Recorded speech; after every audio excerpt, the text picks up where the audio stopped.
Hello, everybody. We're going to go ahead and get started. We have a full afternoon for you all, so we're going to try and stay on schedule as best as we can. Thank you so much for coming and supporting our Innovation Pathways students. We couldn't do it without all of your support, the support of our mentors and our industry partners.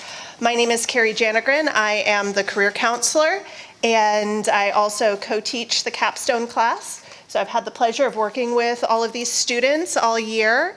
This is my first year at Swampscott, and I remember during my interview, Mr. Natoli sharing with me that this particular cohort is so cohesive and so talented, and so my expectations were high coming in to this job, and I have to say these students definitely lived up to the reputation.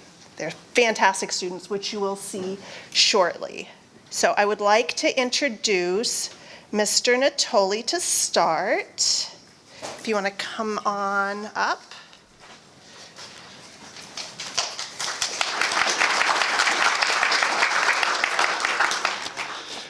Good afternoon. Yeah, I'm Brendan Natoli, so manufacturing teacher. I've been here for 4 years. Before I speak, I'll keep this short, I'll keep it sweet, but some of us might not know what the Capstone or internship project is. So what happens after your senior year, you participate in a 100-hour internship. So you're offsite working with manufacturing, engineering, or design company, which a handful of our students did, or you are doing the 100-hour equivalent with the Capstone project. So you're doing a project, building something, designing something that helps the school, helps the community. And half the students did that, and half the students did a Capstone project. So that's why we're here, in case some of you weren't sure what the Capstone or internship kind of presentation would be presenting. So yeah, thanks for all coming today to see these students showcase their final projects and present their internship experience. Thanks to our mentors and internship partners who worked with our students throughout the entirety of their design process. This type of experience is invaluable to these students to be able to work with industry partners, other adults in the field. We greatly appreciate all the time you've given to them. We introduced this program 4 years ago, so I started 4 years ago. This is the first group of students that have gone through the full program, so I had them as freshmen up until now as seniors. This crew of students has had such a positive impact and created the foundation for our manufacturing program. You have all played such important roles in the success of the program, and I can't thank you enough. From volunteering during open houses, installing equipment, building shop projects, mentoring peers, to being open-minded and trying out different projects and lessons. I'm proud of all of you and really could not have asked for a better group of students to help get this program up and running. Your dedication and involvement has encouraged more students to participate in the program and will continue to grow because of your commitment. It has been so much fun working with all of you, and thanks for coming out today and watching the presentations. So thanks a lot.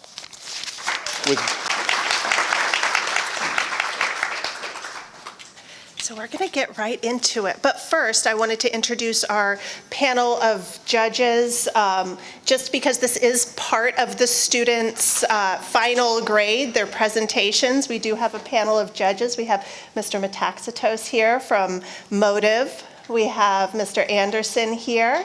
Ms. Sturma, one of our guidance teachers, and Mr. Natoli and myself as the judges today. So we're going to go ahead and get started with Johnny and Carson. Come right on up. All right, so we engineered bocce racks for the senior center. Yeah. All right, so I'm Carson. I'm a senior here. I'm a criminal justice major at Salve Regina for next year. I'm running cross country there. I joined the pathway my freshman year, and I've worked with the senior center through the OMA program. I'm Johnny. I'm going to Bridgewater State next year. I'm majoring in psychology. I also joined the pathway my freshman year. I run track and volleyball. And I worked at the Senior Center for Community Service Hours. So, about the project, so we both spent time at the Senior Center. In one visit, I got the chance to play bocce with the seniors, and I noticed like the poor condition the court was in. There also seemed to be a lack of inclusivity for the seniors in wheelchairs. So originally our plan was to create a ramp along with like a platform around the whole court that would allow like wheelchair-bound seniors to participate, or at least like just be a part of the group. Due to time and budget constraint, we had to shift gears, and we thought of a new way that could upgrade the bocce experience for the seniors, improving the design while also still focusing on accessibility. Great. So we first had to identify the problem. The bocce court, when we first went over there, was not accessible for wheelchairs in any way. So while we weren't able to touch on wheelchair accessibility, we were able to still touch on people who are still able to walk using their legs and everything, but they could not get in and out of the bocce court safely. We talked to the senior center, and they had numerous falls for people having to climb over the lip to get in. So we just wanted to help make it more accessible. So another issue was the lack of sun protection. So that was not as big of an issue as people falling, obviously, but it was still something that we could incorporate into our design and make it easier to put an umbrella up in, like, on the court. And then there's also no storage, and this was a very easy thing to incorporate into the design, so we figured we would just make storage for drinks and phones and things so that people would kind of keep them right next to the court. And so these are some of the topics, or the other solutions that we'd researched. The one on the top left here, this one's on the ground, so you would have to bend over to pick up the balls. So that would not really fix the issue, and it also didn't incorporate a handle of any kind. And so the one on the top right here, it's a little bit shaded, but one of the employees at the senior center, she was in Florida, and she saw this this example at a senior center in Florida, and it incorporated the handles, and so that was kind of the inspiration for the whole idea. And then bottom left one, this incorporates a scoreboard, which we did not incorporate, but it also holds the balls. Same with the bottom right. But the top right image here was our main inspiration. So this was our original trough design for like drainage and like weather, like rain. Originally we had 2 umbrella stands on both sides of the stand, and that was just our original plan, but we had to switch. So version 1 incorporated the trough design here. So it was like a V, so the balls would sit in there, and then there was kind of like a gap there so that the water could drain out. And then it also incorporated the umbrella stand and the ability to place drinks and phones there on the sides. We then redesigned it, and so version 2 here, drainage is no longer an issue because it's just the 4 small holes. It's not a bucket or anything for the balls to sit in. It still incorporates the umbrella holder, and it also still has plenty of space for drinks and phones and everything. The benefits are that it uses a lot less material, and it also cuts down manufacturing time. So the construction, we secured the top decking to the structure and later secured it further with 4 additional screws. You can't really like see it. We don't have like a top view of it, but. So the one on the top right here is where we started. So that's the actual frame of the rack. And then on the left here, this is where we were putting on the decking pieces. So those are weatherproof, and they just look nicer than normal wood, so that's why we chose that. And in the end, we ended up adding 4 additional screws there on the top there, just to kind of secure it even more. But yeah, this is before we add on the handle and drill the holes for the balls to sit in. All right. We didn't show them the yellow. I was passing around the prototypes, so. All right. Anyone have any questions? How far into the ground are you? So, that's a good question. So we're actually going to install concrete, or like metal brackets that are going to drill into the concrete. So those will be down here on either side, and then the DPW is going to pour concrete over. So So the core itself is not going to go into the ground. What are the black circular things with that? Yeah, okay, That's yeah. for- So this is to hold the umbrella. So the umbrella goes in here, and then we have two, thank you. And then we have two, geez. We have two mounts for the umbrellas that we got off of Amazon that are meant for this, so.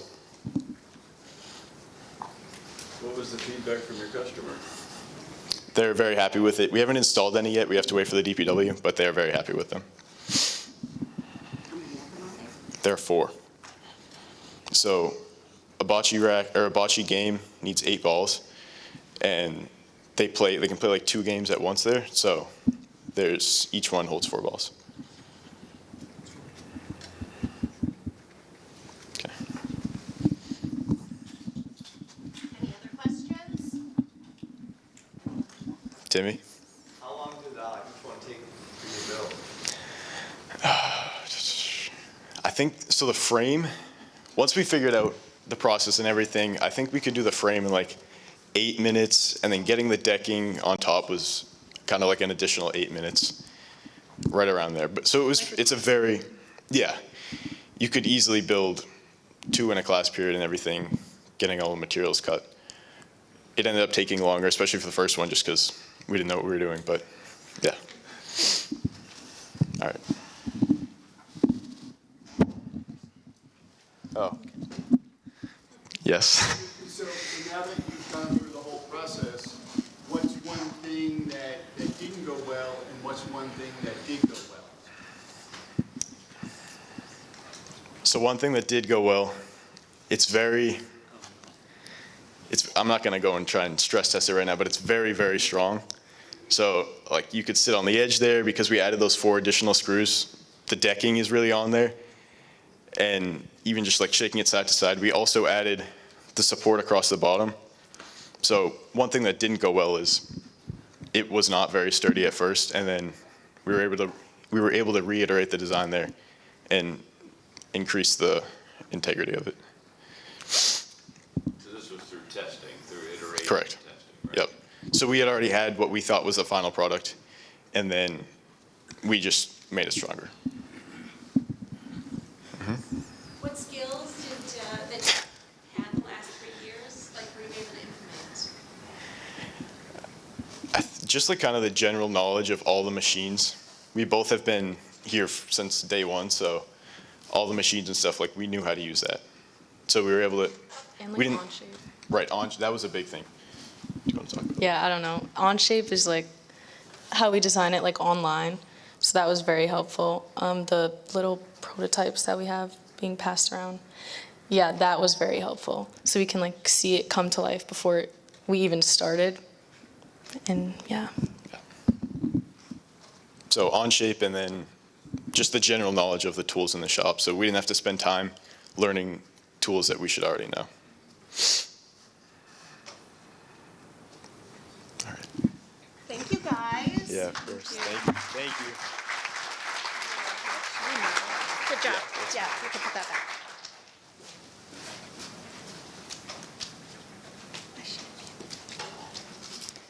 And next up, we have Junior with this tabletop arcade cabinet.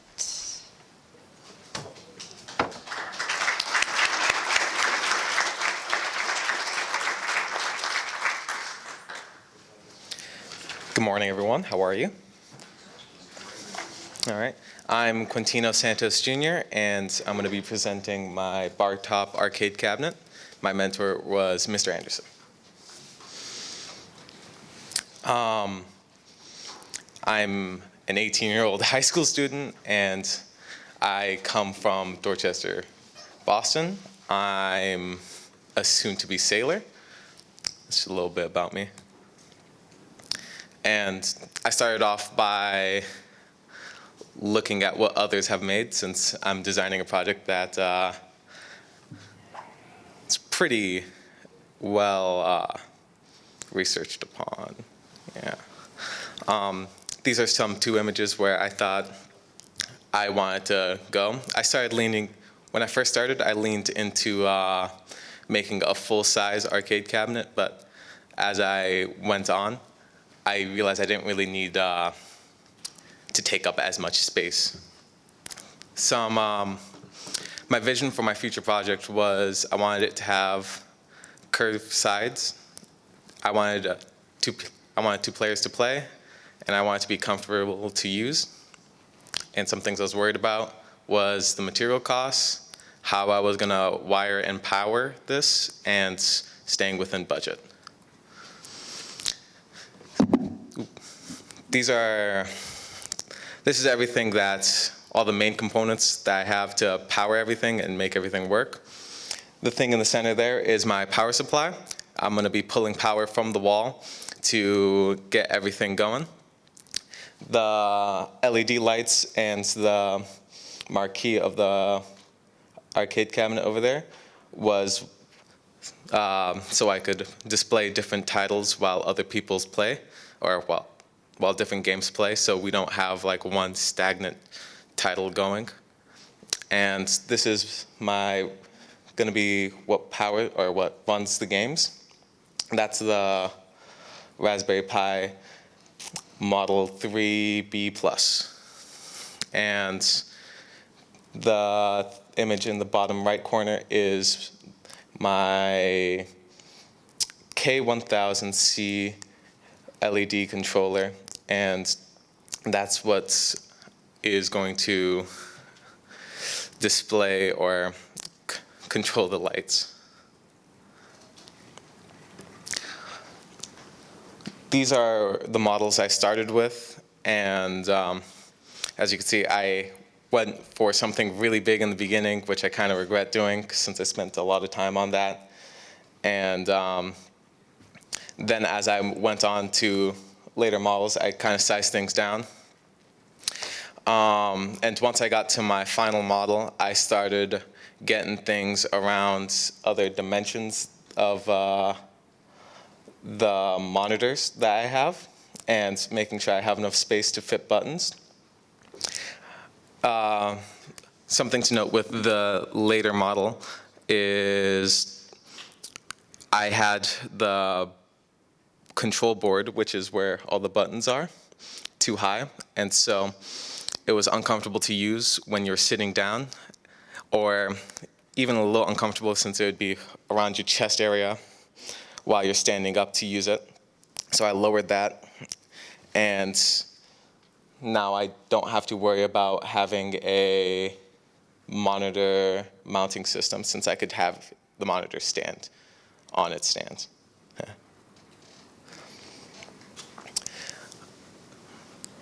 I made this because I wanted other people in school to get together and enjoy themselves when they have free time. I also thought it might be a good way to make some passive revenue for the Capstone if we charge people for using it. It also brings a lot of foot traffic to the school store, so we could have more people interested in buying shirts or other merch.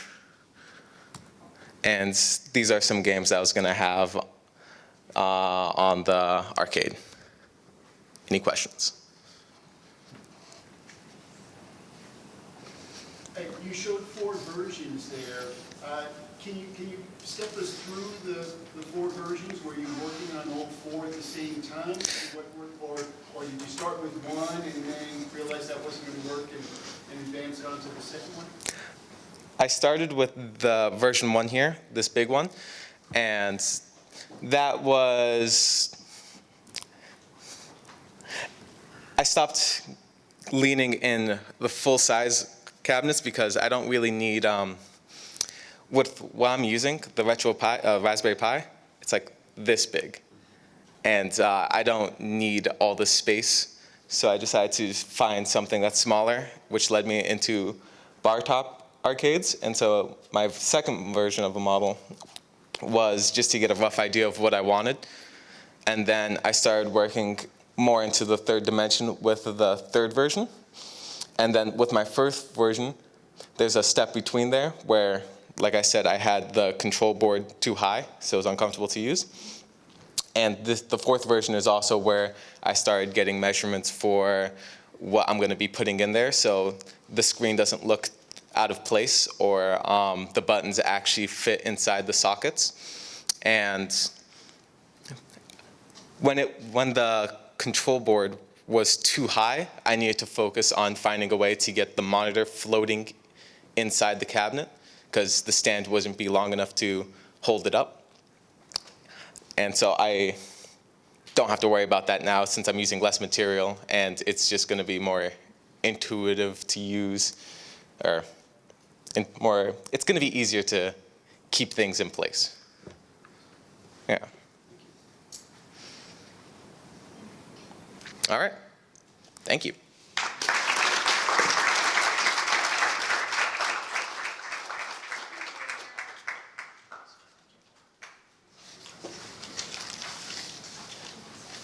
One of the cool things about the whole Capstone process is you'll see such a variety of projects and interests that the students were able to infuse into their projects and their internships.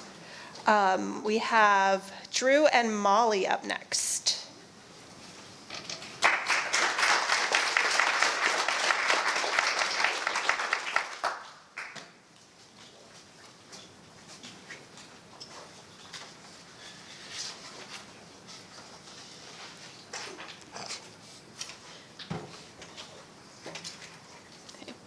Hi. Our capstone project was kind of redesigning the school store a little bit. This is our finished shelving product. My name is Molly. I'm in the capstone program, obviously. I've been taking classes with Mr. Natoli since freshman year. They've really helped me come to this, into this program and help me learn new skills. I'm going to UMass Amherst next year to major in engineering. Hi, I'm Andrew. I've also been in the manufacturing class for 4 years. I'm going to Michigan State for engineering. This is our original design. We've obviously come a long way from this. It was kind of boring, kind of boxy, and plain. So we decided to do something a little bit different. These are our sketches, our on shape. Yeah. This is the next design that we had. The picture in the top left is called the tic-tac-toe shelf.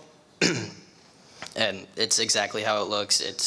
You place it on a wall and anything can go on there, water bottles, clothes, keychains, coasters. In the bottom left, that's our design right here, the ladder shelf, and same things can go on there. Water bottles, keychains, coasters. We realized with the time constraints that we had, we couldn't make the tic-tac-toe shelf, unfortunately, so we just decided to mainly focus on the ladder shelf. Yeah, we have a cardboard prototype that's being passed around, I think. Okay. And then, so once we finalized our design, we made our bill of materials and our cut list. And then the main tools that we used were the chop saw, mostly to chop the spacers in between here. And then we used the bandsaw to cut the width of our pieces, and we used the nail gun to keep everything together, and we sanded it in the end. One of the biggest challenges that we had during this process was struggling what project to choose, because we had so many designs like the first slide that, again, with time constraints and everything, we thought as students this was the most eye-catching project that we had, so we just decided to go with this one. Do you want to do it? Yeah. So another challenge is once we started building, some of these shelves didn't really fit right, but we were able to fix that by sanding it down, and yeah. And then we definitely had some challenges with the timing, because since we changed our design so many times, we didn't have as much time to actually build, but we did okay. And then these are the results. The one on the right is without spray paint, and the one on the left is with spray paint. I think I can say for both Molly and I that we are satisfied with our final project. Even though we didn't get to finish the tic-tac-toe shelf, I think this is a really nice shelf to have, and I think a lot of students will like it as well. Yes, and since we already built a model of the tic-tac-toe shelf, it should be easier for other students to continue our process if they would like to. And yeah. Some of our skills that we learned were problem-solving skills and definitely time management, which we will carry on with us in the future. Our timing was a little bit rough, but it ended up being okay. Anything else? Yeah. Problem solving and definitely planning our projects will help us in our engineering future as well. Is that it? Yeah, I think that's it. So, does anybody have any questions? I mean, I see a complete finished painted product, so from that perspective, it appears you hit your goal. So am I to understand that you wanted to push the creativity a bit further with the tic-tac-toe concept? Yes. And then you decided on this one just to execute it on time, correct? Yes, we definitely wanted to do more in the school store, make it look a little bit more put together, and have some other things as well, but we didn't get there. Well, I think goal was reached there. Thank you. Nicely done. Did you, since you had a problem in your construction, that didn't fit, did you figure out a way for the next person that you could pass on to the next person so they don't run into that same problem? Yeah, I think it was mostly our fault, probably, with the measuring that didn't fit, so we just sanded it down and made it work. It was a pretty easy fix. So you documented the changes and the updates? Yes. Yes. What was the problem with the tic-tac-toe? We didn't end up having time to build it. We thought this one would be a better option because it's a little bigger, a little more to show off than just one of the tic-tac-toe shelves. And this was faster to build than? Yeah. Thank you.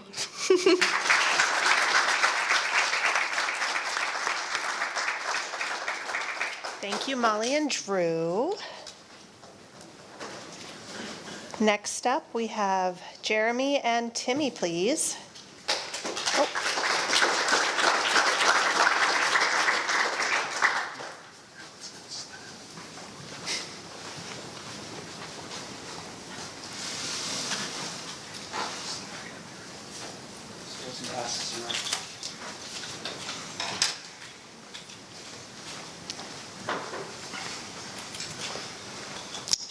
Hi, my name is Jeremy Kaplan. My name is Timmy Sheehan. I would say we're Mr. Natoli's two favorite students, but you can ask him when we leave so we don't have to hear the real answer. But so we did push-pull sleds for Coach Bush, and yeah, here's our project. Next year, I'm going off to Arizona State University for engineering, and I was a captain for the football team this last year, and we are making these sleds for the summer workouts. Yeah, my name is Timmy Sheehan. I'm going to play lacrosse at Springfield College next year, and I'm a football captain as well. I'm a lacrosse captain, and I just think with us being close to our coaches, and we were offered a few different options at the beginning of the year with internship, another different projects for long term, and we obviously just went with this choice. We're close with our coaches, and we knew that this would be a great benefit to them, and we just knew it was something we were interested in, so that's why we went with this certain project. The past 4 summers, we've participated in the Big Blue Strength and Conditioning Program, which is also acts as the football team's off-season lifts. And during this, Swampscott's athletes, it's open to all athletes in Swampscott, are able to come throughout the summer, work out, and it's 3 days a week. And yeah, for their upcoming sports seasons. Coach Bush, who runs it, and also our project supervisor, requested that we make the sleds to be used for the camp. Our goal was to create wooden sleds with a push and pull feature, so it's not just one thing, it can be used multiple different ways for multiple different workouts. And when training with sleds, the athlete can increase their speed, strength, endurance, and power. And over the past year, 6 months we've been trying out prototypes, different type of things to see what's the best option for us, and luckily being close with Coach Bush and being in the school, it's helped out a lot. We can bring stuff to him, ask him how he thinks about it, and just kind of see what the best overall sled would be for us and for the situation that we're in. So this is the engineering design process. This is the process we've worked through this entire project and all year long, and it goes through 7 steps. The first step is ask. Identify the need and constraints. Second step is research the problem. Third step is imagine. Develop possible solutions. The fourth step is plan. The 5th step is create. The 6th step is test. And the 7th step is improve. So starting the engineering design process was identify and research the problem. So to begin, we determined the criteria of it, which would be roughly 4 by 2 by 3 feet, as you can see over there. It would be used in the high school gym. The intended users are athletes, and it can be able to be pushed, pulled, and carry weight across the ground. Some of our constraints were our materials were going to be wood. We had steel, galvanized pipes, hooks, and ropes, and our budget was about $500. So our safety, we needed proper safety as it's going to be used in a school program. We can't really have anyone getting hurt. So we need physical appearance. We want them all to look the same, so it's organized. We did some online research as part of this step. As you can see, there's many designs online that can be found by just looking them up. And we took some of the features from different designs to create what we have here today. And I'll do this part.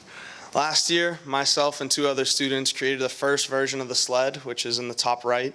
This version was incomplete to our current standards as it couldn't be pushed. It didn't really have any handles or anything. It was just kind of flat, but you could pull it with a rope with the hook on the front.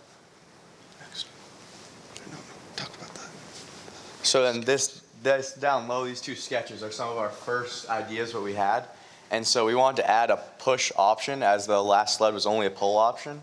And so we started out with this kind of U-bar across the top so you can push like this and like this if need be. So that was kind of our first design with this push sled. Step 4 was choose the best solution. We did this by creating a decision matrix, which it has multiple criterias across the top, which it was functionality, appearance, durability, accessibility, and the totals of all of them. And then, so this was our first CAD design. If any of you guys don't know CAD, it's pretty much just a program you can design stuff online and put all the parts together. So this was the first thing we did. We wanted to see how it all fit together and if it all worked. And that's what's being passed around right now. It's been 3D printed with bumper plates. And here's the link to the Onshape. Oh, we have to log in. Never mind. Step 5 was build and test our prototype. So we used our project steps, bill of materials, and cut list to see our price criteria, what we have to cut, and what we have to start out by doing. And as you can see, this number right here, it's kind of small, but the total was over $1,000, which was obviously a problem because we can't spend $1,000. Because if everyone did, we'd spend a total of like $10,000 over the whole class. And that was a big problem. So our step 6 was test and evaluate. And our solution worked partially. It completes its job, but it was too expensive to build multiple sleds with the metal piping. So the felt on the bottom was ripping from debris on the ground and changing the handle design so it'll be cheaper to make. We had a few budget cuts, so we switched all the piping to wood. And as stated, the piping was definitely way too expensive and it just wouldn't get the job done. And wood was definitely easier to work with. So we designed like this handle design down here it would be coming up from the wood with a little cutout for your hands right here. And then it would have a brace going down the side like this. And then we had a pipe to go through the middle so you could get the horizontal grip like this as well. And then instead of felt lining, we went with moving pads. And so the felt on the bottom was sled was ripping. And while you were moving it, it was ripping. It just wasn't going to be a long-term thing for our sleds because you would have to keep replacing it. So we went with moving pads instead. We tested them a little bit, and they were durable, a lot more durable than the felt. So we ended up going with those for our final product. And here's our final product. We finished with 3 working sleds. They still do need moving pads because we had to order them on Amazon, and there was a specific grant that had to be passed to purchase things on Amazon with the school's money. And we didn't end up getting to paint them, but that can be a project for a future student who wants to make more of these. And we didn't end up using the horizontal handle because we felt that it wouldn't fit in with the handle cutouts due to it being cut out right here, and there's really no place for the pipe. And then we did add this brace across the front for more stability, and that could be used as a horizontal grip if you really wanted to. Yeah. And so a few things we learned is the easiest solution isn't always the best solution. Like, we can't really rush through. If we think something's easy, it's not always the best, and you have to really put in time to find your best solution. Yeah, and just working through the engineering process, we went through a lot of designs, a lot of prototypes. We had lots of talks with Coach Bush, just seeing what works best, what's going to be best for our athletes and stuff, and just not going with the first thing that you see because it's the easiest. Any questions?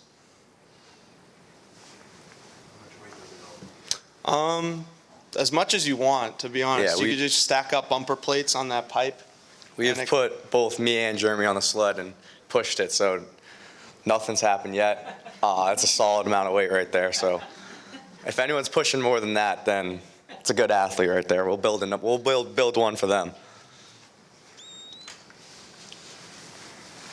By building the sled, do you save money? Because how much is the details? So we built 3 sleds for about $500, correct? So that's about, what, $133? Yeah. About $140 a sled right there. So we checked online, and I would say each sled was probably about $250 to more than that. $500. So I think we saved money for the 3 sleds we built. So for storage, are those disassembleable? Can you disassemble them and put them back together, or they stay like that? They are, if you want to unscrew everything, they are disassemblable, but we checked with Coach Bush. There's a thing in the weight room that has enough storage for them, and there are 2 others are in there now, and all 3 do fit, so we have checked on that and made sure that the storage restraints were fine. But yeah, they do not assemble unless you want to take a solid amount of time to disassemble them. How well do you think you work together? I think we work pretty well together.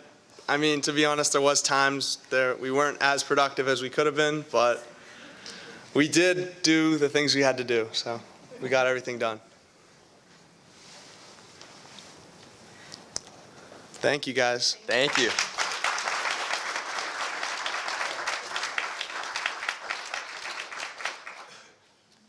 Thank you, Jeremy and Timmy.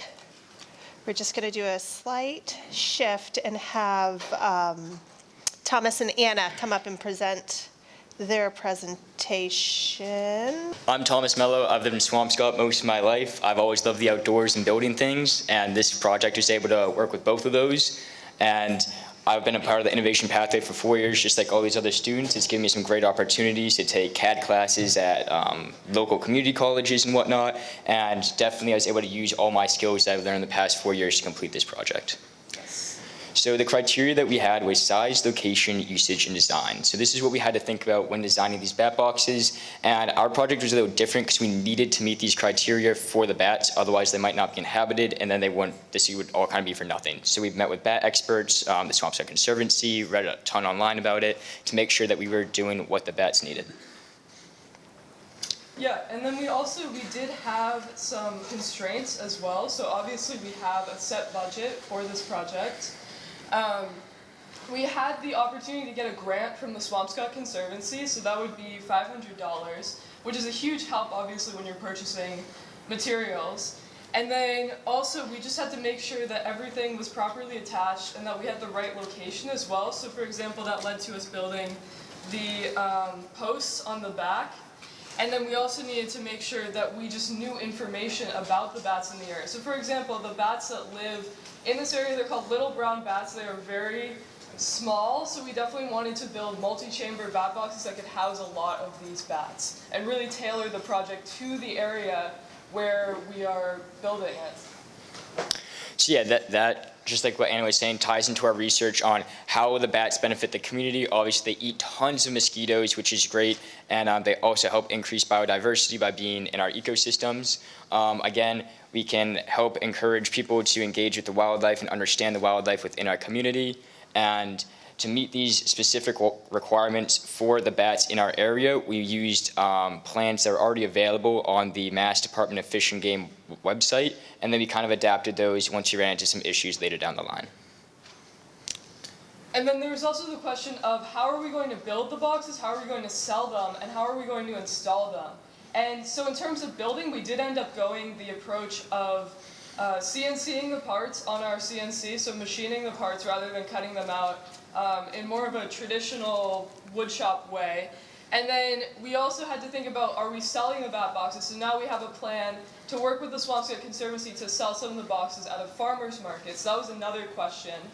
And then we also have this question of how to install them. And so that is definitely something that we had to think about later. And like I said, that's what led us to putting the posts on the back.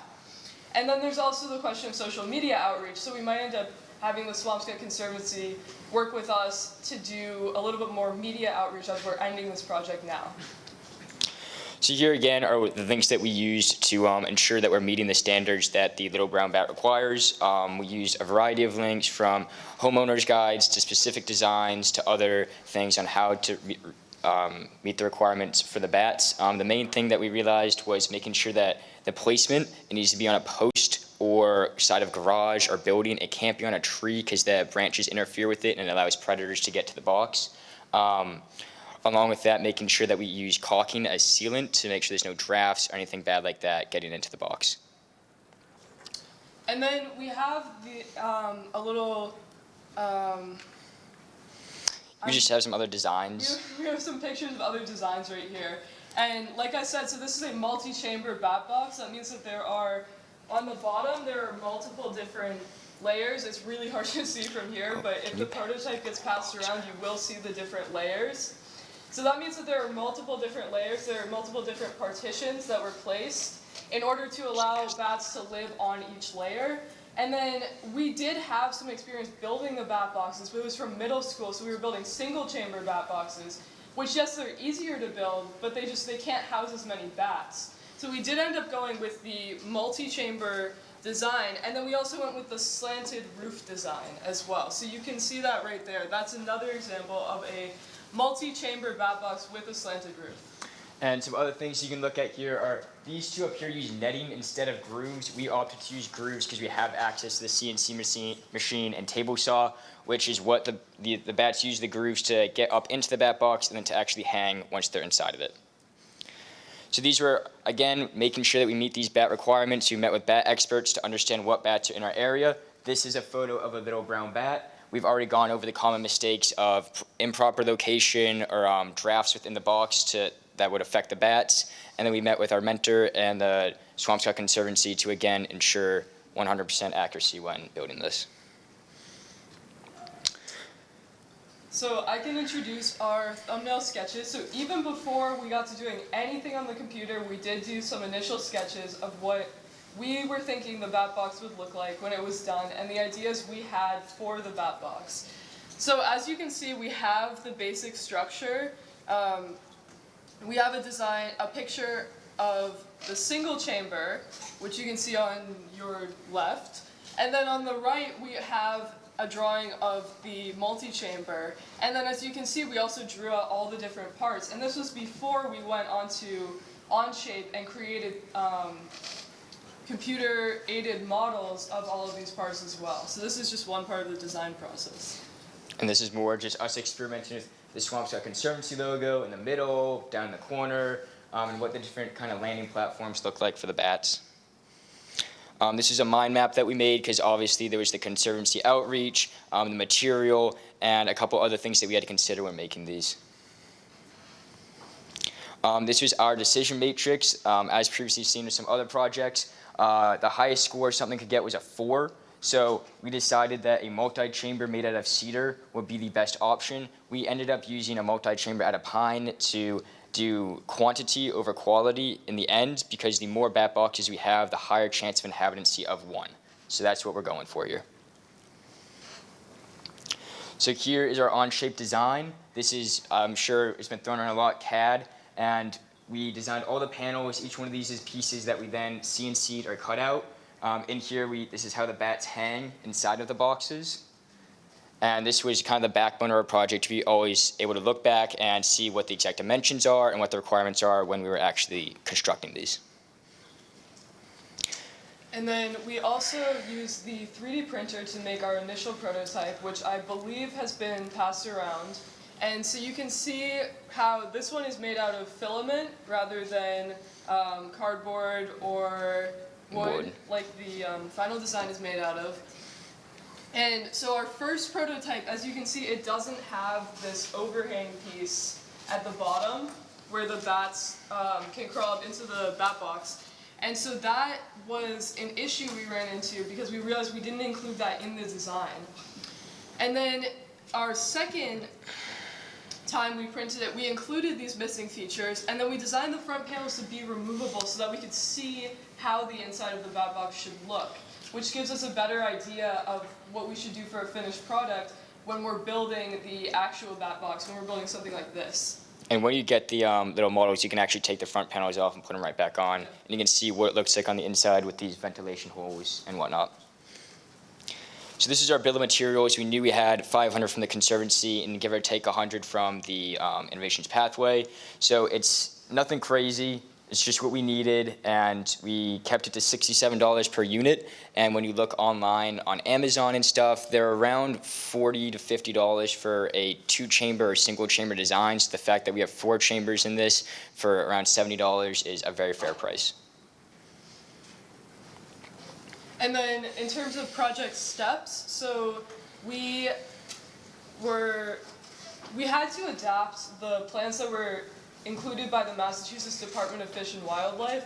Firstly, because those plans were designed not to be made using a CNC, but using more of a traditional method, using a table saw and a chop saw, I believe. And so the way they nested the pieces on the sheets of plywood was more meant for someone who was going to use those tools. So we had to adapt those plans in order to make it work with the CNC. And so for our steps, we cut the main pieces with CNC, so that would be the backboard, which is longer than the front board, in order to allow for the little landing pad at the bottom.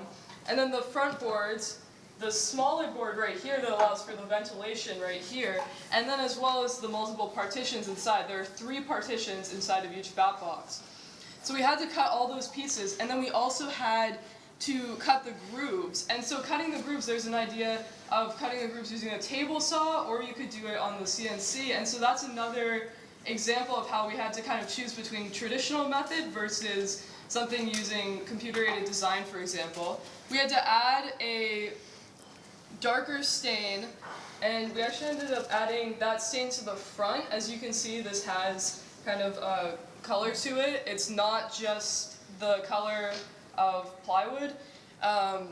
And then we had to caulk and add the side pieces to the back. We had to make sure everything was sealed so that moisture cannot get into the bat box. That would affect the longevity of the bat box. And then we had to add our spacers, which space out the partitions. We had to add the partitions. And then we had to attach the front pieces, and we had to attach the roof supports. And then finally adding stain to the front as well. So as you can see, there are a lot of different steps that went into building the bat boxes, and so it was definitely, a process where we had to make sure we followed everything. So here again is more of our testing and evaluating phase. This is when we printed our first prototype and realized, oh, we need a landing space for them. And this, we're going to get into this a little more. This is the software called VCarve, which is what we use to use the CNC machine. We'll get into that a bit more in a second. And then here's the second. This is the beginning of the manufacturing process. So the unexpected issue that we encountered was CNCing. So we took all of our pieces from the CAD model and uploaded it to this VCarve software, and it did a program called nesting, which fits them all perfectly in the most efficient way to the CNC machine. But this is where we ran into our issue. We ran the CNC machine, and we ended up getting vertical grooves. The bats can't hang on these grooves, so we had to fix this. And you can see here, these 3 up top would be perfect, but all of these, 1, 2, 3, 4, 5, would have the vertical grooves and be unusable. So our solution to that was adapting our design to 4 sheets of plywood. And this was pretty big and an unexpected issue. and I'm very happy with the way that we were able to overcome it. So you can see we have 4 boards. It's all on this piece of paper, which is kind of like our holy grail. It's kind of like our rubric that we were using to make sure we get all the pieces that we need. In the top, we have the list of how many pieces we need. It was 54 total.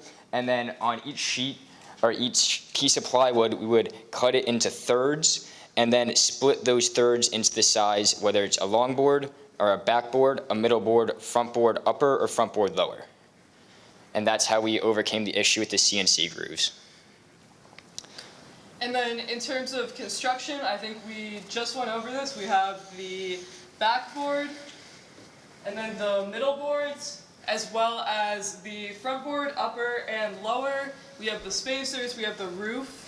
And then in terms of procedures, this is basically just reiterating what we said during the steps slide. And then for tools used, we had a table saw, a nail gun to attach the pieces to each other, and then the chop saw to cut pieces to size. For example, we did have an issue where some of the front pieces were not the right size. We had to cut those down as well using the table saw. And then also the CNC for the pieces that we machined initially. So this is the final product. They are now loaded in the back of my truck. We are dropping them off to the Swampscott Conservancy later today. We made a total of 9 of these, which we're really happy with. I'm sure over the summer you guys will see them around Swampscott, if you're outdoors, if you're on any trails. And yeah, we're very happy. We accomplished exactly what we wanted. We adapted the design to fit our constraints of the plywood and the CNC issue, and we really understood what the bats needed between the location and kind of quantity over quality here. The more boxes you have, higher chance of inhabitancy, and making sure that the drafts and stuff were all fully sealed off. So thank you all for listening. I'm now opening it up to questions. What was the biggest challenge and what was the biggest innovation that you've added to this whole process of execution? I would say that CNC issue, that was pretty big. We had this plan to use the CNC machine. It would we'd literally just press play and it would do the entire job for us. For those of you who don't know what a CNC machine is, it's like a drill bit on an XYZ axis that's able to cut things out. So we wouldn't have to cut a single thing basically. It would groove everything and then cut each piece out individually. So once we ran into that issue, we had to readapt everything to be able to do it by hand, the more traditional method that was originally in the plans. One of your trade-offs, Piers, was using plywood or pine instead of cedar. How do you think that's going to affect longevity or, ultimately success? I can speak to that. When we did research on materials, when we actually contacted the Mass Department of Fish and Wildlife, what they were saying is that cedar is resistant to bugs, but cedar is also more expensive. And these boxes can be built with plywood without a huge amount of issues, so that ultimately affected what we ended up doing, which was using cedar plywood. One more. You might have said it, the lower front panel, what's the purpose of that as opposed to? So the lower front panel needs to be separate from this panel in order to allow for a ventilation space right here. Okay. And then if you look on the sides, we also have a ventilation space here as well. So it's all just ventilation for the bats to get more air, but then at the same time we also have to make sure that the rest of the box is sealed off so that we don't have moisture issues. How can you tell if the bats go in now? I think that's a job for the Conservancy.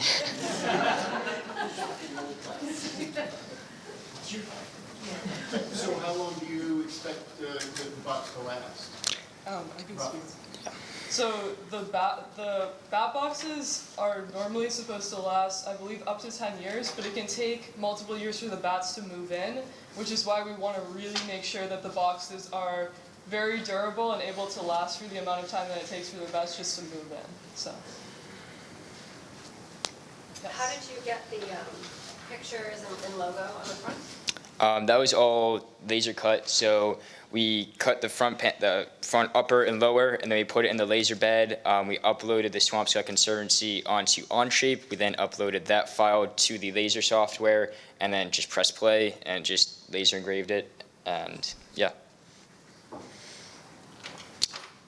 Is that all? Thank you.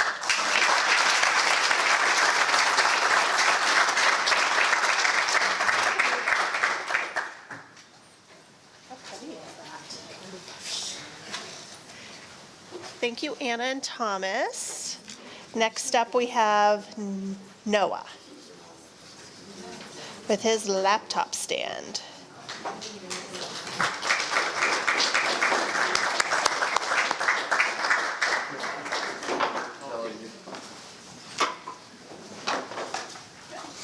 All right. Hello, everyone. I'm glad all those people left. My presentation is not very good looking, so. This is a laptop stand. I'm Noah Leopoldo. A little bit about me. I like wood carving. I've been doing that for a while. I have a bearded dragon. Her name's Lyra. That's my family. I'm going to be going to Grinnell College next year. And then I just have the shirt there. It says, conveniently located between New York City and Los Angeles, because it's in the middle of Iowa. And then I have my favorite building on campus, the Humanities Center. So for research, I looked at other laptop stands and I was like, what am I going to make? So I have a mind map and I have some drawings as well, going over different design aspects that I may or may not add to it.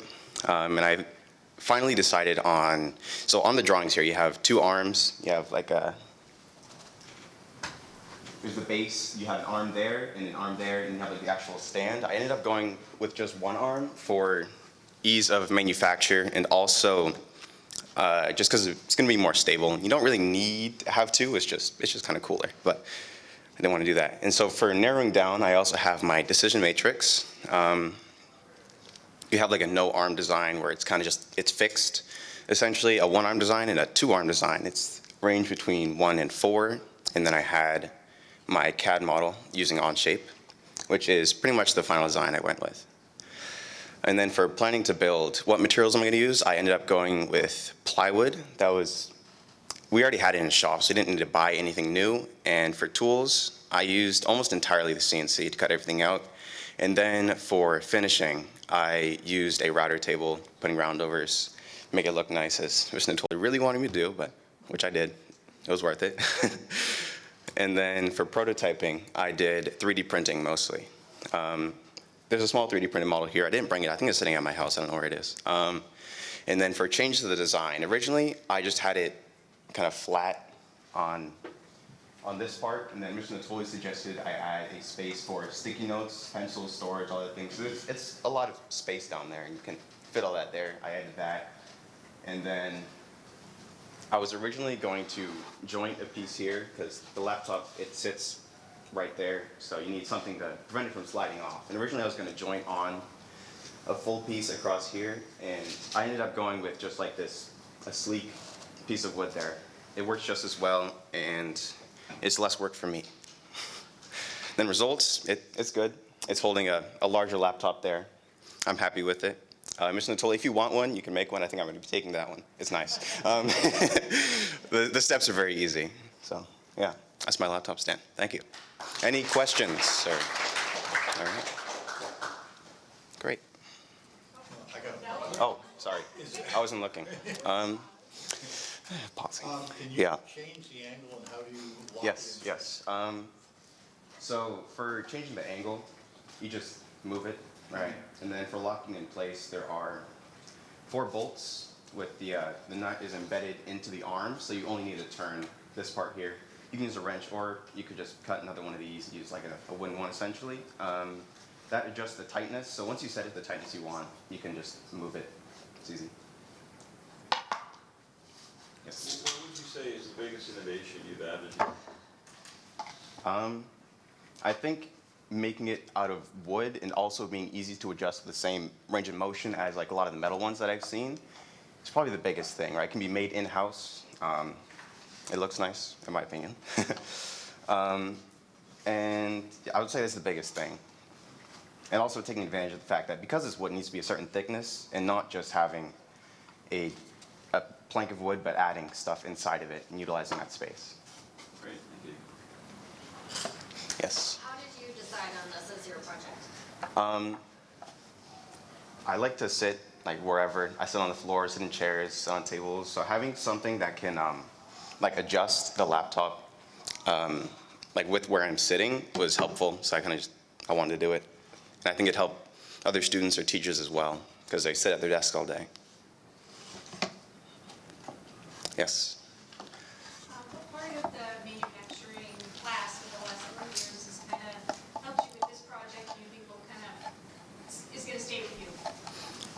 I think learning the design and prototyping process, as well as taking like feedback and learning from other people's projects, is probably the biggest thing, because I didn't even think of adding like all this space into here. I was like, I was just gonna leave that, this single piece of wood. And also I saw some random YouTube video of a guy, that's where I learned the, like embedding it into the arms part with the bolts. So I think using other people's ideas to complement your own is probably one of the biggest things.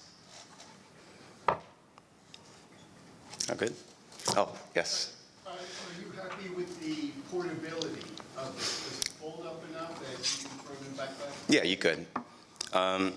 If you wanted to, you could definitely take it with you. You can transport with it, or you could leave it around. It doesn't need to. So it can do both. Yeah. Yes. How does durability compare to like the metal? It's probably more durable, I would say. It's also more repairable, and you can make the parts. So even if like an arm does break, you can just make another one, and it's very durable. It's hard to break. All right. Cool. Thank you.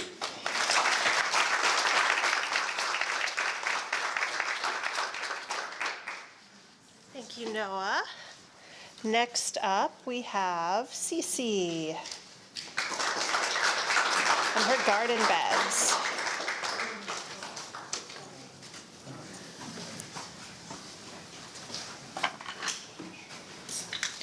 Hello, my name is Cece O'Connor. A little bit about me, I grew up here. I've been in the innovation pathway since I was a freshman. I've taken all the classes. I was a TA earlier in the year, so I got to work with some freshmen, some sophomores about the projects they were doing, and I was able to help them, grow and learn in that process. And later this fall, I will be attending the University of Oregon and studying business or communications. For my senior capstone, I did garden beds. I worked with both the Giving Back with Gardening Club and the Girls in STEM Club. So the space under the stairs in the atrium is currently empty. There's nothing in there. It's kind of just a well that people throw trash in. There's balloons in there sometimes. It's just kind of empty and unable to hold anything at the moment. People are also unsure of what the original thought was. People were unsure if it was supposed to be a fish tank or a garden or nothing. So when I heard that Giving Back with Gardening and Girls in STEM wanted to do something with that space, I really wanted to help. So I took a meeting with them and I asked them what they were looking for in that area, and they both said that they wanted to make some sort of a garden in there. And I thought that was a really cool idea. So in the upper right, it's harder because the space isn't modular, it's not square, it's not a circle, it's very geometric, so you have to work into it. So that's not an exact sketch, it's just rough. I suggested that we make 3 different beds, two on the higher ends and one on the lower end, because they wanted depth according to sunlight and according to soil length for the plants that they wanted to put in there. So I offered both of that. And then during this process, you can see in the middle photo that I had many different ideas, like a little staircase idea, if 2 were floating, if they should be concave down. And then there's also just rough dimensions in there of which design was best. I also had to make sure that I worked around this steel pole in the middle of the space. So that was one of the biggest constraints. You can also see my mind map in there. The biggest worries were obviously the constraint in the little area and literally the area of it. I also had to make sure, I knew I wanted to make it out of wood, the garden beds, but I also realized that, plastic could have been cheaper, and if I did use wood, should I use cedar or pine? Because although cedar is a lot more durable and weather resistant to soil and water, pine is a lot cheaper, and I can't go and spend $1,000 on this project. So with that initial design, I brought it to them in another meeting, and they were like, great, this looks great, let's do it. And I was like, perfect. So I continued to work with Mr. Natoli, my mentor, and I had some continued thoughts, and we realized that with those 3 beds would be very hard to create, especially since I don't have the exact measurements of the area. So I completely pivoted. I switched to 3 to 4 garden beds that I would fit around the pole and would be a little more modular. So it would be easier to fit, easier to work with, and easier to install. So in the top right was just the initial idea. I actually 3D printed them, if you would.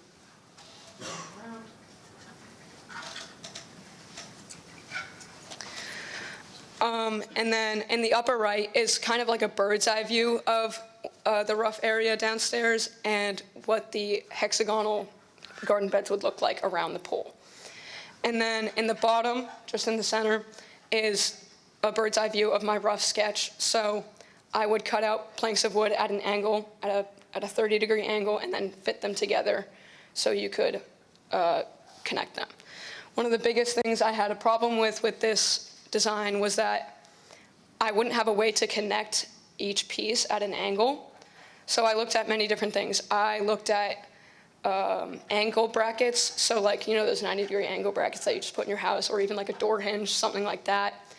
But that was also going to be really expensive and really hard to just put in on all of them, because in my next slide you'll see there's many layers. My other thought was that you could put in a 2x4 and then brace them together with that. And then I kind of combined both of those together for my final design.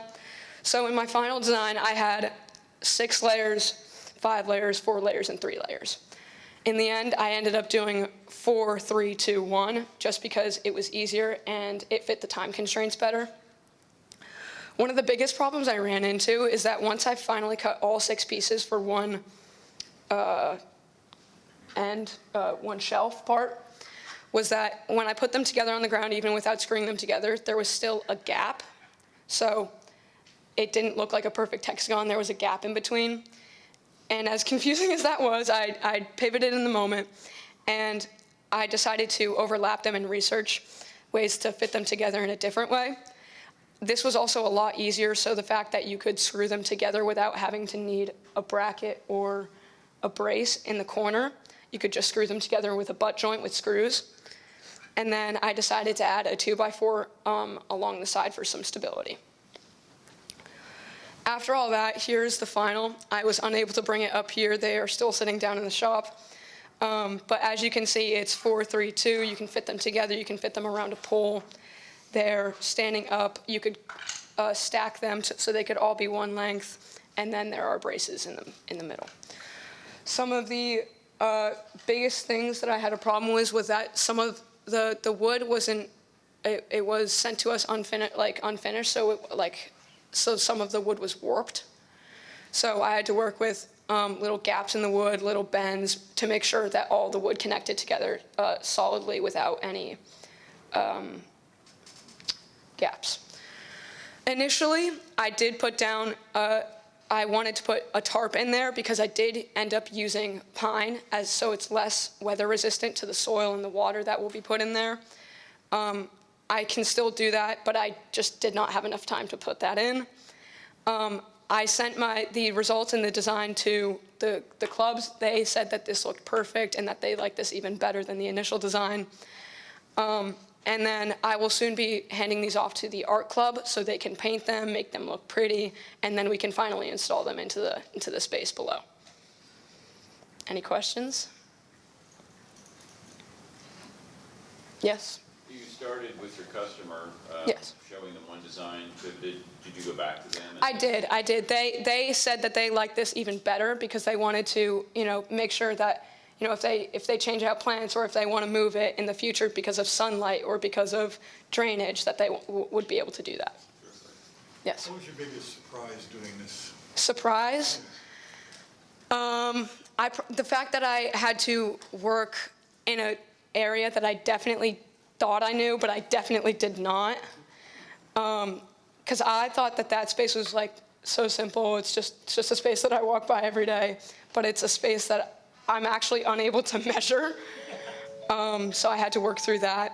And then once I finally did work through that, I had to work through my stubbornness to change from my initial idea moving to a completely new idea.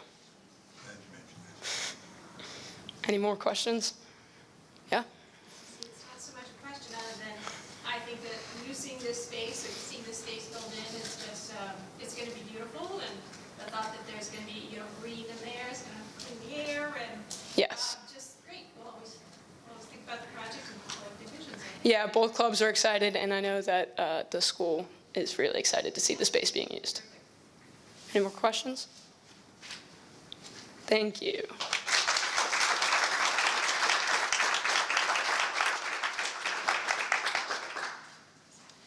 Thank you, Cece. And now we're going to move into our internship students, starting with Effie.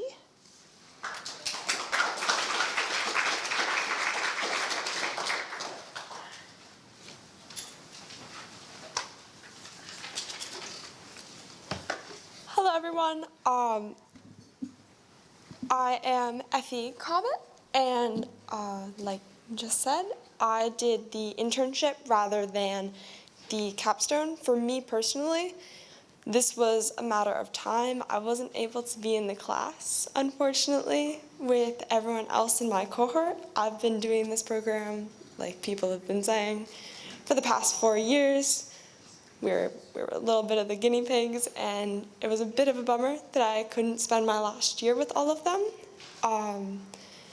But I was able to still complete Innovation Pathways anyways. A little bit about me. I'm going to Purdue for biological engineering next year, and I am very excited about that. So, my innovation pathway experience. Throughout the years, I have been extremely interested in the entire design process, and Ms. Natoli has definitely emphasized the importance of going from an idea to sketches to more intricate designs and including the cut lists. And I was excited to be able to do an internship that allowed me to see that process all the way through. For my senior year, instead of being in the class, I was able to be a TA, which was an exciting experience because I got to do a lot of interesting things. For the record, I took apart an entire spindle sander, every single piece except for the one I needed to fix. That's a lesson in frustration, but it was also really cool to be able to see how a machine works. We often work with wood in the pathway, and machinery itself, I've never had the chance to actually get inside and see how it works in depth. So that was a really cool experience. And of course, I worked with lots and lots of students and was able to, go back to some of the previous classes and see how they're run now as well, which was very cool. And now I'm going to talk more in depth about my internship. So, I worked for the Work-Based Learning Alliance, and this is a group that takes about 50 students for a 6 to 8 week program, and it splits them up into interest-based mentors. So I was with, obviously, a manufacturing mentor, and that was Peak Innovations. So we worked with Devin Burge, the owner of the company, and the way Peak Innovations works is they're basically hired to design anything. They do so many different things, so we weren't really sure what we were going to be getting ourselves into at first, because just designing anything is really interesting. But we got hired by a bushcraft company in Germany, which for legal reasons I'm not allowed to know the name of, so can't disclose that. Sorry, everyone. No, you were very curious. But our goal was extremely broad. It was make a bushcraft product, anything. They were a knife company, and they were looking to expand into the bushcraft world because they'd had a lot of bushcrafters interested in their knives, and always helpful to make some extra money.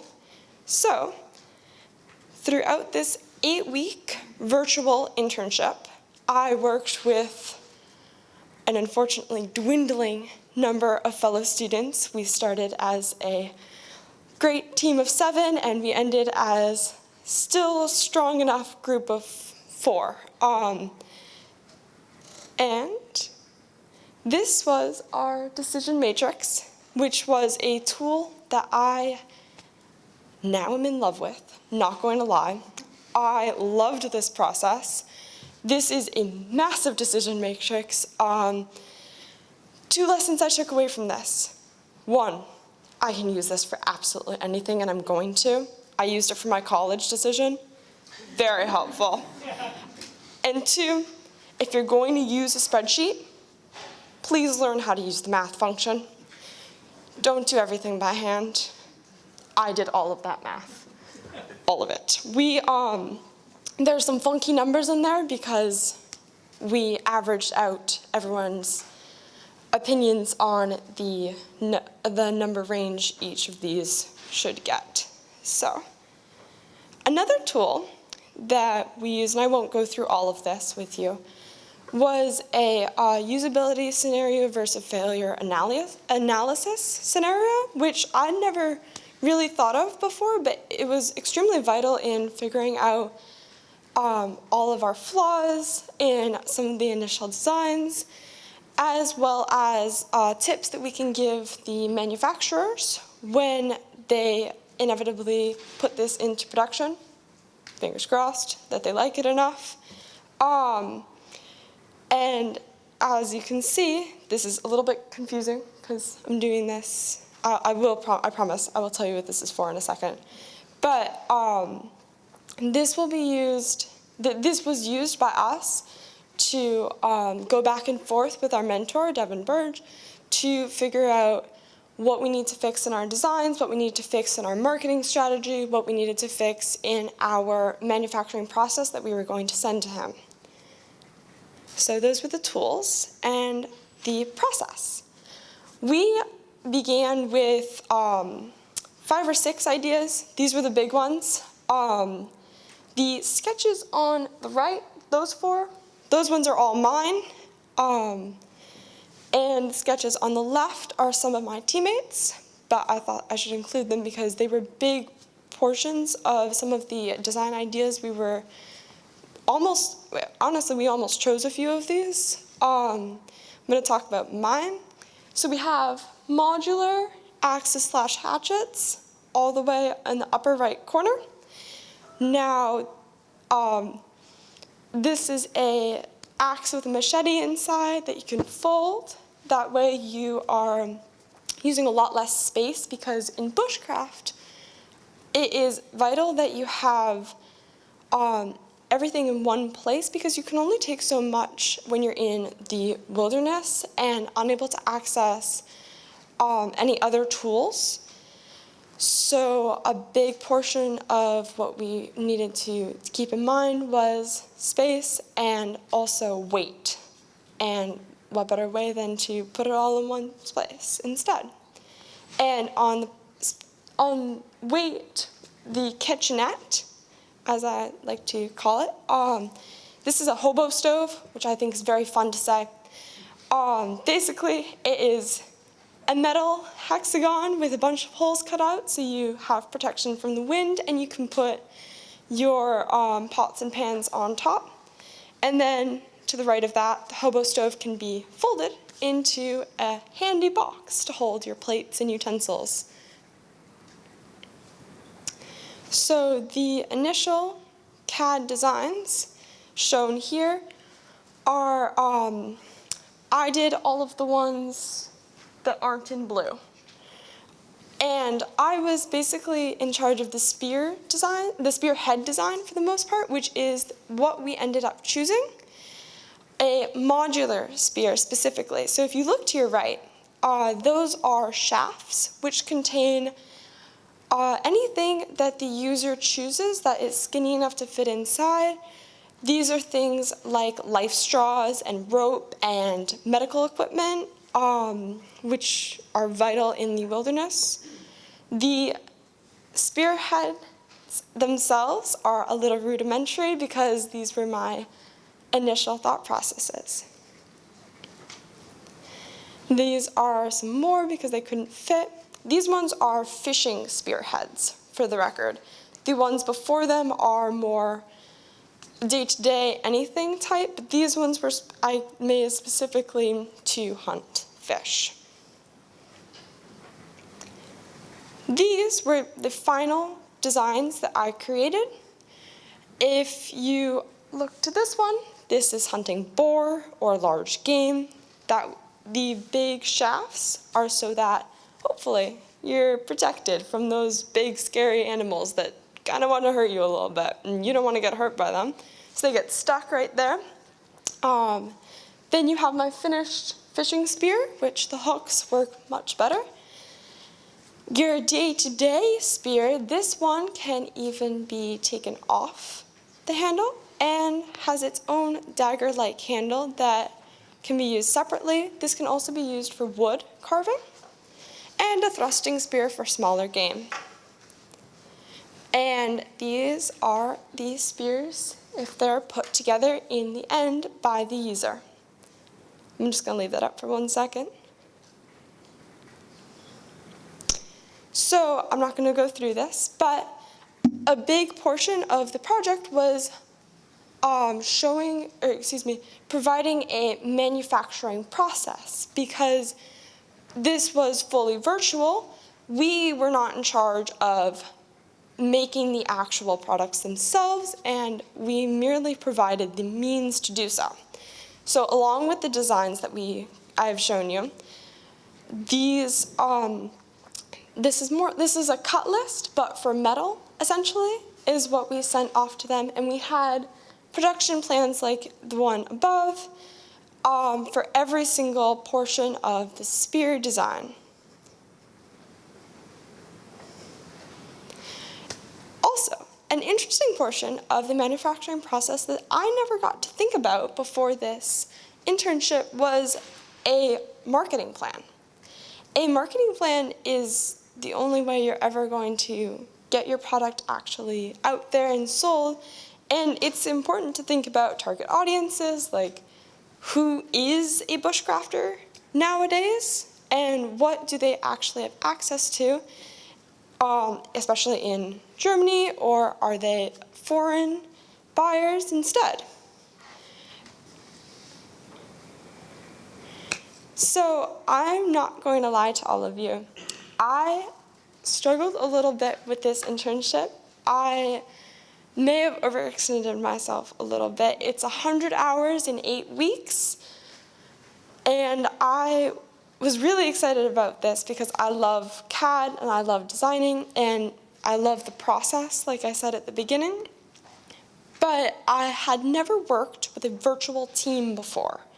And this is where it started to get a little tricky for me because I had to learn new communication skills. I am now well-versed in Slack, which I didn't even know was a thing before this. That was extremely important. I know that I can have meetings in Slack, or I can just send messages, which was very interesting. I also learned employability and soft skills from this program. So the WBLA side of things focused on how can we make these students able to go out and have more internships in the future, get a real job, and be ready for the real world in general. Because not all of us are going to college next year, so we have to be prepared.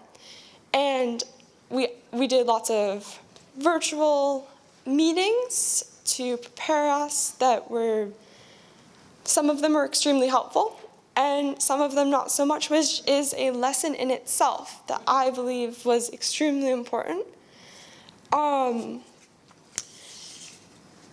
And I also am extremely excited by the growth that I experienced in my CAD skills. I like to think about things in a very specific way. When I'm designing things, I like to think of it from the front perspective, but I was able to use new tools to create, it's not up anymore, but to create more curves in the shapes than I hadn't thought of those ways before, but my team worked with me and I learned really interesting tips. And finally, not just CAD skills and soft skills, but also teamwork skills were extremely important to learn, because before I've only worked with people that I've met, and now I got to work with people who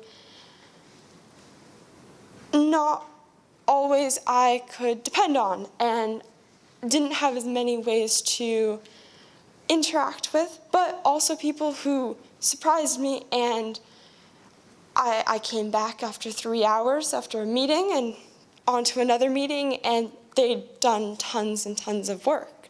And it was insane to see everyone work together and form these connections that I otherwise wouldn't have.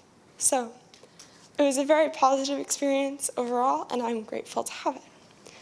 So thank you to all of you for coming.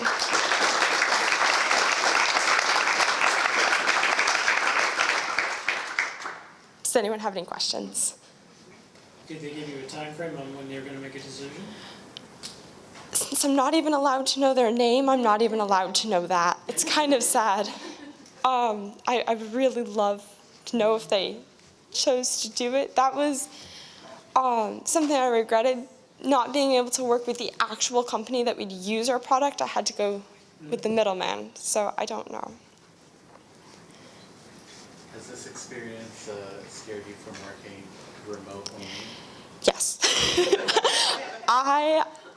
I know my boundaries, and I know that I'm gonna need to find a job in person, or at the very least that has both aspects.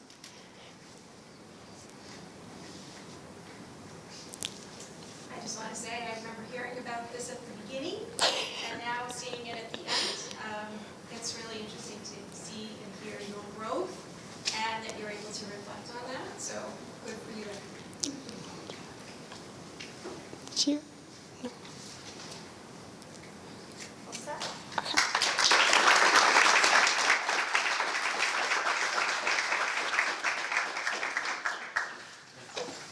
Thank you, Effie. Great job. Now we have Lauren and Spencer. They went to Lynn Manufacturing.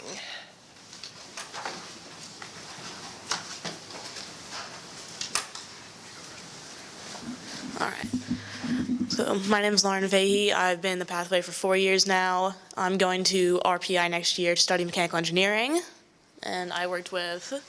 I'm Spencer Reams. I'm going to Rochester Institute of Technology, studying mechanical engineering and playing baseball. And I've been in the pathway since a freshman. It's been a great time. So our internship partner was Lynn Manufacturing.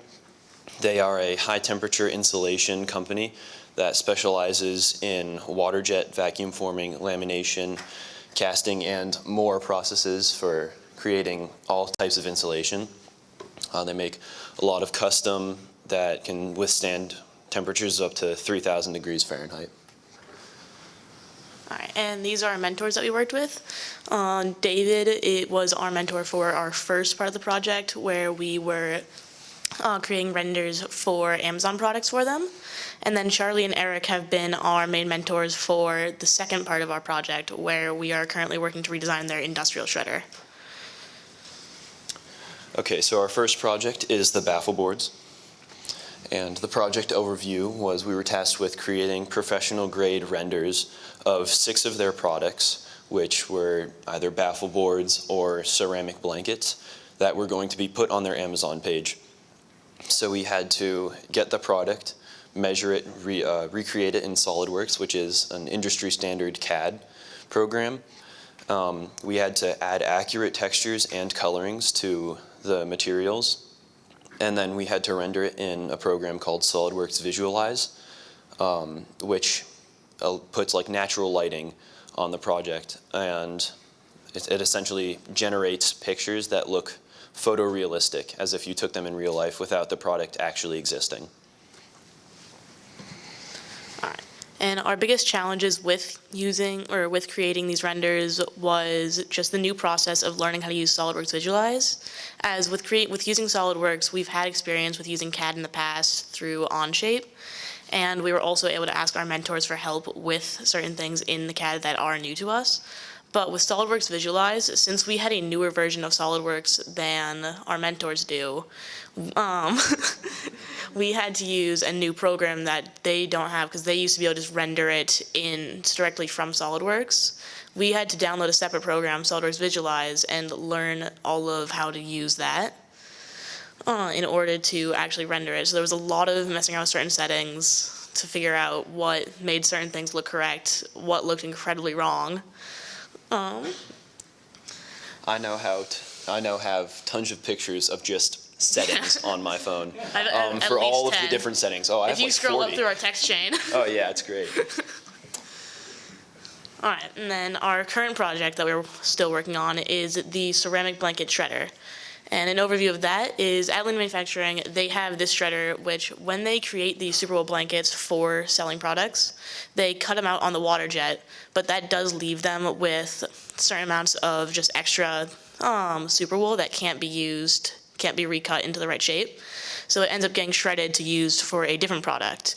And their current shredder, while it works, could be a lot more efficient.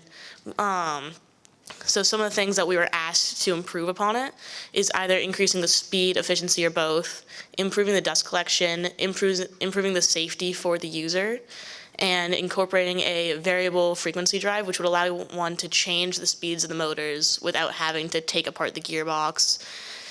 Instead, you just have to press a single button, which is really convenient. So our first steps, we started with gathering information, and we got feedback from the employees that used the shredder the most. So we interviewed them, asked them about pros and cons. As you can see in that top right photo, there are very few pros, a lot of cons. Mainly that it takes a really long time and it doesn't shred the material very well. So we came up with questions that we would ask ourselves about the product to help us figure out a more direct way. And these are just some pictures of the first shredder. In that very bottom left, you can see that the teeth are very dull and that the cutting faces are not sharp at all. So it's very, very poor. So we had to redesign a lot. All right. In the idea phase, it was basically just researching what other people have done. Believe it or not, there are not a lot of ceramic fiber shredders on the internet, which is really not convenient for this, but it was seeing what other people had done for different shredders, thinking of what just might work, and then getting a list of 5, 6, 7 ideas and presenting them to our mentors, getting feedback on what will work, what definitely won't work. And then we would take what will work and innovate off of those to create more refined ideas until we found one that would stick. And after going through a bunch of different sketches, a bunch of different lower level Onshape models just to get an idea of what something might look like, we came to the conclusion that we were going to be adding a second row of teeth onto the shredder. So in that first slide, you could see that there was kind of a little giraffe-looking thing, and that was one of our first ideas. We were going to add a conveyor belt, so one of our other questions was trying to figure out how to get the material into the shredder. So that's actually a very big problem. So it's like we opened a whole can of worms. So at this point, we decided that we're not going to figure out how to get the material into the shredder. We're just going to work on making it shred more efficiently. So now we have the testing phase. Wait, did I skip a slide? Go back. Oh yeah, so now we have the design phase where we refined our design.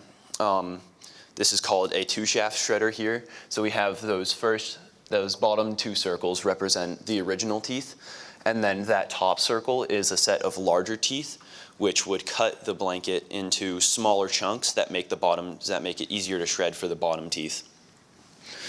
Because one of the biggest problems that we found was the blanket would be rolled up in like a big roll like this, and it was very difficult for the teeth to actually grab onto anything, so we decided to make bigger teeth that would be able to grab onto the material easier. So we made this in Onshape, and this is one of our more refined designs. And then with the physical testing, we took our on-shape plans, and since we were going to be replacing the old dull teeth on the current shredder anyway, we took the time to go through a bunch of different testing phases.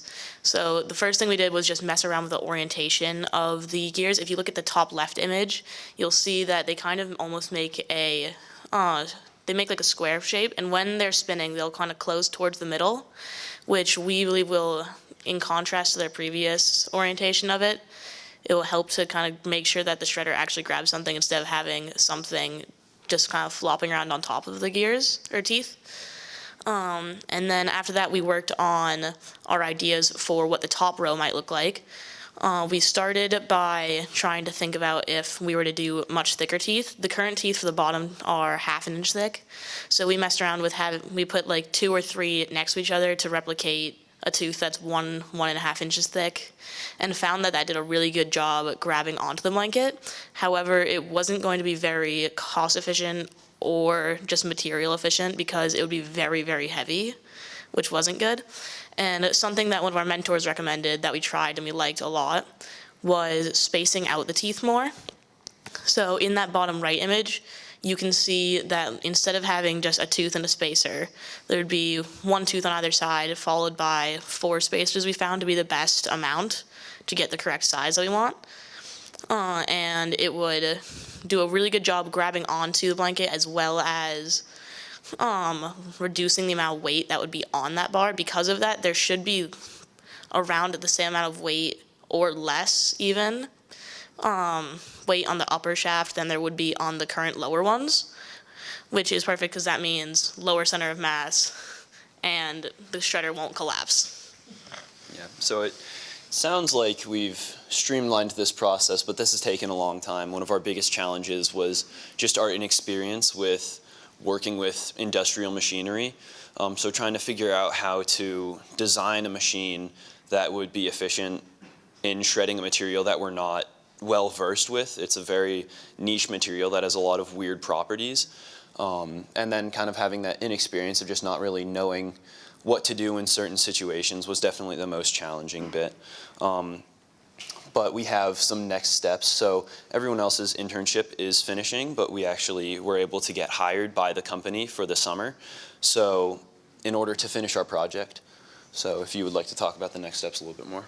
Okay, so our next steps is to get the shredder back to how it was before, but with the better teeth. That before we go back to the CAD and finalize all of our new design implementations, including how we're going to secure the upper shaft above the current teeth, what type, like how big the chute needs to be, all of the things that would make the shredder more efficient. We need to relocate the dust collection, and we need to figure out what kind of motors we want to use for the upper shaft, and if we decide to replace it, the lower shaft, in order to incorporate a variable speed drive. And then from there, it would be a course of testing, see what works, what doesn't, bring it back to our mentors, and rebuild until it works. Yeah. Any questions? Any questions? So obviously you know now that you did well because they want you to stay, but was it difficult at the beginning, especially being clearly the youngest people on staff, to hear them say, no, that's not a good idea? I would say very. I know our first round of innovating, we spent a lot of time on one idea, where we then found out that it's more of a thing of create 5 ideas and then compare them all, see what would be better, and then go back and innovate. We did spend a lot of time on one idea that we were told wouldn't work originally. So Which idea was that again? the conveyor. Yeah. Yeah, so that happened a couple of times where we would spend a lot of time discussing, iterating on an idea that we would go and meet with them about a week later just to figure out that it's not really plausible. The material properties don't hold up very well, but that's just because they're all professional engineers that have gone through the school. They've studied the material properties. They studied the more complex physics, and we just don't know that. So I think learning a lot about that and realizing that there's kind of that difference in knowledge was very cool and very helpful. Yeah.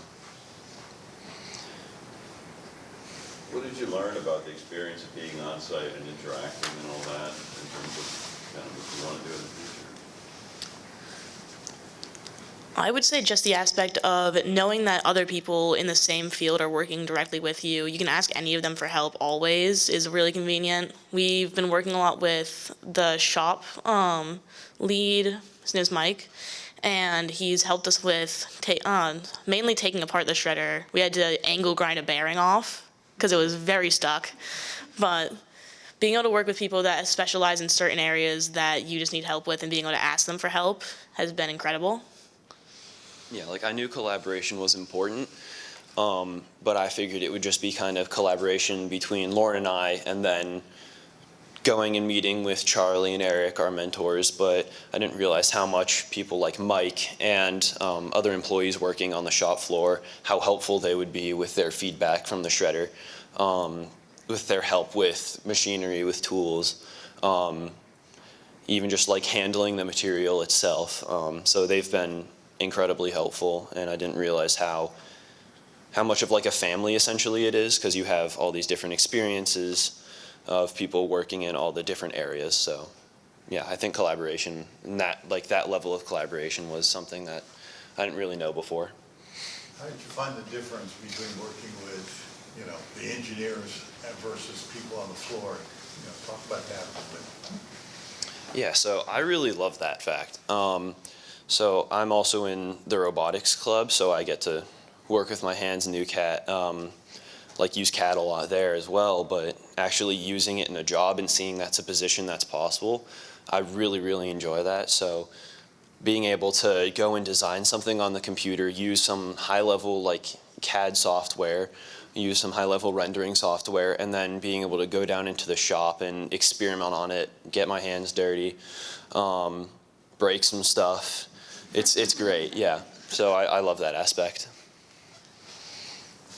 Any other questions?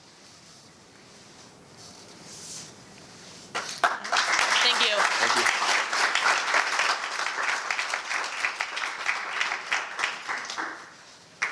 Thank you, Lauren and Spencer. We have our final presenter coming up. It's Olivia with her internship at Medtronic. Present. There we go. Hi, everyone. Last presentation, I promise. You'll notice mine's very different from the other ones you've seen. That's probably why they made me go last. And even though I was working in a manufacturing facility, my internship specifically was not in manufacturing. Mine was more in operational excellence, which is making sure that the whole plant is running efficiently and not messing up in ways that they don't want to, in ways that cost them a lot of money. So I was working on Bolero and their quantity discrepancy issue. So this is just what we'll go through, introductions to me, the people I worked with, the product itself, understanding what the problem was, and then the improvements that we put on it. So this is the product itself you can see right here. This is where it sits in the body. Medtronic is a biotechnology, specifically in the medical field. That's what the company does. And so this product itself, this is just where it sits in the body, and I'll explain what it is in 1 second. Okay, so this is just an introduction to me and the two wonderful girls I worked with. So I'm Olivia, for those of you who don't know. I'm from Swampscott. I've lived here my whole life. Next year I'm going pre-med at Dartmouth College. And I really want to work in women's health, especially women's reproductive health. And so this was a great way to get into the med field using the resources I already had of the innovation pathway. I worked with Sabrina and Cam, who were two girls from my internship. Sabrina's from St. Mary's and Cam's from Peabody, and I love them more than anything. It's called InnerStim. It is that whole product you see there. And Bolero is just that wire portion you see on the bottom. And that is what is manufactured in the Danvers location that I worked at. So it's the in-facility name for just that wire. And what it does, InnerStim, is it sits in the body like you saw in that other photo, and it connects to your spinal cord, and it brings out electromagnetic pulses that contract the muscles in the bowels and like the urethra to prevent incontinence and prevent people from wetting themselves, essentially. And so it is very big in the older population, but they also make it for young people and kids, depending on specific custom orders that they need. So defining the problem itself was that there was a large amount of quantity discrepancy. There's supposed to be 250 pieces in each lot, but very rarely is 250 pieces ever actually shipped out because there are different things that they're scrapped for. If a machine malfunctions during the process of it being manufactured, if something gets dropped on the floor, if something just doesn't match the OD or ID check. So the biggest issue, though, that they thought needed to be solved was things falling on the floor and pieces going missing. So with pieces falling on the floor, you can see that it was a huge amount, as within the last quarter that they wrapped up, 317 were marked for falling on the floor, which that is such an easy fix. That should not be happening. And then 4 pieces just went missing, which is not good because this is the medical industry. So if a piece just shows up and you don't know if it's checked, you don't know if it's up to standard, that's it can't go in someone's body. And so this cost the company almost $50,000 just for those pieces. And so these pieces are manufactured in Danvers, but then go to Puerto Rico to be completely put together with the rest of the battery pack that you saw in the image. And if we can't make them in Danvers and these wires aren't being shipped out, the entire piece isn't being shipped out, and that's a lot of people that can't be helped. So it just goes down the line and grows as there are issues with it being manufactured. Okay, so we used a model called the DMAIC model, which is where you define, measure, analyze, improve, and control. And so I had to cut out a lot of the really specific stuff that we did there because it's a lot of business jargon that my mentors put in there. And so this is the main part of it, which is measure. So these were the areas where we saw the most issues in the different stations where they're being manufactured. So cut to length was the area where the shafts are being put in this machine and being chopped down to a specific length to go in the body. Proximal laser bond is where these little tabs that go on the wire that you can see in an x-ray when it's inserted in the human body are being put on the shaft so they know how deep it is in the human body. That's where they get put on. And then joint reflow is where they put essentially a shrink wrap on top of the entire wire and bond it down to make sure everything stays together. So these were the areas where we had the most issues. Specifically, these bins that you see here were kind of all over the place and they weren't stabilized. They had these openings that would hang off the end of the tables and they would be over and under pieces and they were just hard to work with. And there were huge gaps between the tables and people were putting stuff in the wrong areas. And so it was a lot of operational error that was leading to the company losing a lot of money. And then final inspection, this is where the pieces are checked to see if they come up to the medical standards. And you can see that these orange and green sections right here, the yellow section is for work in progress. So that's what they're currently working on. And the green is for acceptable. This is what passed. And then in the back, there's a reject section that you can see over here. These were being mixed up constantly. People were putting in progress and acceptable, and it was getting shipped out without being checked, which is a no-no in the medical field. That is the worst thing you could do. And then pieces were getting put in the wrong side because these are both in these bins that you just take a piece out, you check, and then you put it back in. And also, a lot of these operators were taking full bins and dumping them out onto the table. And when you dump things onto the table, they're rolling off onto the floor. So it was just a lot of operational error that we came in as high schoolers to kind of analyze and get back to the engineers about how they should discuss these issues with the operators. So the conclusion of it was that we need to decrease the lost or unusable pieces, and this increases yield for the company because, it costs a lot of money if you can't use what you're manufacturing, and these pieces can't be recycled. So anything that falls on the floor or is rejected for any reason goes straight to the landfill. There is no reusing, there is no changing the product. It won't pass code if you do that. And we worked with a bunch of engineers. My main mentors was Casey, Alex, Nandini, and Tanvi. I love all 4 of them. Alex and Casey were OpEx engineers, so they worked with the operators. And then Nandini and Tanvi were physically medical engineering engineers. So they focused more on the product itself. And we had to create a standard workflow for the operators because they were not really being told how they should deal with these pieces, and that is what caused a lot of issues. And we implemented new regulations, and our objective was to reduce what fell on the floor, and that we very much so did. We brought it down to almost nothing with new implementations of just telling them essentially where to put the pieces. And we limited the ability to lose or find extra pieces because they knew directly and definitely where the pieces were supposed to go. So this is such like a simple issue that they could put on these high schoolers. And I remember asking the engineers, like, if this is so obvious, why is this like a product? Like, why is this a project? Why are we doing this? And they basically said, this is the stuff that we don't have time to do. So we're putting it on you guys. But I would not trade this for the world. I loved every single girl I worked with. There was a group of 9 of us, and then we switched off into 3 groups. And that's where I got to be exceptionally close with Cam and Sabrina. I got to observe and improve upon a production floor of real medical devices, and especially me wanting to go into the med field. It was amazing to see like how specific and meticulous everything is that goes in the human body. I had the greatest time with these girls. I had great engineers that I got to work with, and it was just such a wonderful way for me to transfer my skills from the engineering side of the innovation pathway to what I really hope to do in the med field. So my key takeaways were the importance of an efficient and regulated process. Really, this whole project was just how can we make this more efficient and make it more simple for the operators. I got to learn how to use PowerPoint and Word. I never had Microsoft. We've been on Google Drive since 2nd grade.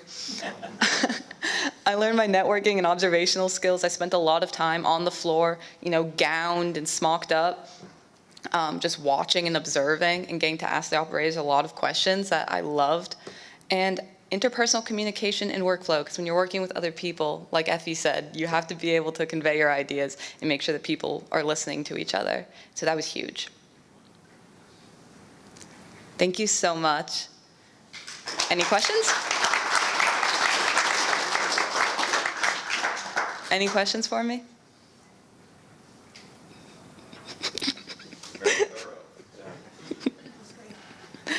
This is my 2nd time giving this presentation, so I hope I did well. Thank you.